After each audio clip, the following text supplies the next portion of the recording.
பதவி உயர்வுகளில் தாமதம், இணை சுகாதார விஞ்ஞான பீட பட்டதாரிகளை ஆட்சேபு செய்யாமை உள்ளிட்ட 5 பிரச்சினைகளை அடிப்படையாக கொண்டு இந்த பணி பகிஷ்கரிப்பு நேற்று காலை முதல் முன்னெடுக்கப்படுகின்றது.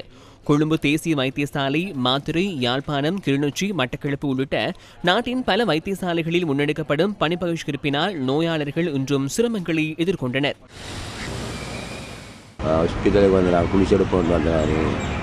குளிச்சு கொடுக்குறாங்க இல்லையா, இந்த மருந்து எடுக்க வந்து நாங்கள் இங்கே மருந்து கொடுக்குறாங்க இல்லையா, நாங்கள் இவ்வளோ ராஜ்யம் வந்து இங்கே வந்து வழியில் வந்து இங்கே வந்து இங்கே வந்தால் மருந்து கொடுக்குறாங்க இல்லையாமண்டு மருந்து இல்லை.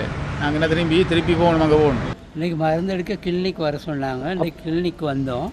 இங்கே வந்தோன்னு சொல்லிட்டாங்க இன்றைக்கி மருந்து கொடுக்குறதில்ல, திங்கக்கிழமை அப்படி அங்கேருந்து வர்றதுக்கு பஸ்க்கே செலவழிச்சிக்கிட்டு வர்றோம். இங்கே வந்தோன்னா இப்போ திங்கக்கிழமை வேறு 200 300 செலவழிச்சிட்டு தான் திரும்ப இங்கே வரணும். ஹாஸ்பிட்டலில் பிளட் செக் பண்ணுறதும் ஸ்ட்ரைக் ஆண்டைக்கு, கிளினிக் மருந்து கொடுக்குறதும் ஸ்ட்ரைக்கும்.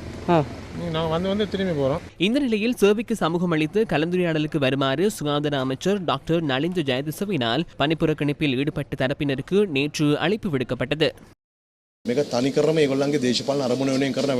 இது முற்றிலும் ஒரு அரசியல் நிகழ்ச்சி நிரலுக்கு முன்னெடுக்கப்படும் ஒரு திட்டம். அவர்கள் எங்கள் சுகாதார கட்டமைப்பை சீர்குலைக்கும் நோக்கத்துடன் செயற்பட்டால் அத்தகைய பிரச்சனைகளை அவர்களுடன் கலந்துரையாட நாங்கள் தயாராக இல்லை. எந்த ஒரு பிரச்சனையும் பேச்சுவார்த்தை மூலம் நிவர்த்திக்க நாங்கள் தயாராக இருக்கின்றோம். எனவே உங்கள் தொழிற்சங்க அதிகாரத்தை துஷ்பிரயோகம் செய்ய வேண்டாம். சுகாதார சேவையையும் மக்களையும் குறை மதிப்பீட்டிற்கு உட்படுத்தும் வகையில் செயற்பட வேண்டாம் என நான் உங்களிடம் கோரிக்கை விடுக்கின்றேன். இது ஒரு விளையாட்டான விடயமல்ல. 2 வாரங்கள் 24 மணி நேர பணி பகிஷ்கரிப்பிற்கும் 48 மணி நேர பணி பகிஷ்கரிப்புக்கும் அழைப்பு விடுத்துள்ளனர். இதனை ஏற்றுக்கொள்வதற்கு நாங்கள் தயாராக இருக்கின்றோம். எனவே தயவு செய்து கடமைக்கு வாருங்கள். கடமைக்கு வந்த பின்னர் கலந்துரையாட நாங்கள் தயாராக இருக்கின்றோம்.